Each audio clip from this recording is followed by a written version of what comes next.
Para maisapuso mo yung salita ng Diyos, kailangan ng effort dun eh. Effort.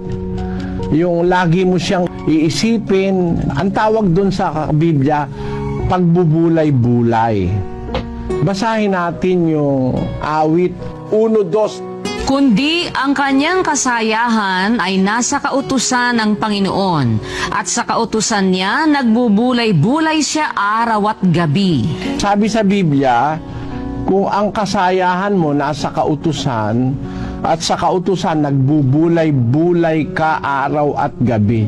So araw at gabi, iniisip-isip mo yung kautusan ng Diyos. Doon mo lang maisa sa puso. Pero kung kagaya nung iba, makikinig minsan, tapos wala na, hindi nga magbasa ng Biblia, ay mahihirapan. Kailangan, binubulay-bulay mo, iniisip mo. Kahit hindi mo natatandaan yung talata, narinig mong ganon, iniisip mo. At sa isip mo, natatanim na unti-unti yon, kapatid. Remembering God's law ay to devote some quality time sa pag-iisip. Kasi maraming tao ngayon polluted na isip.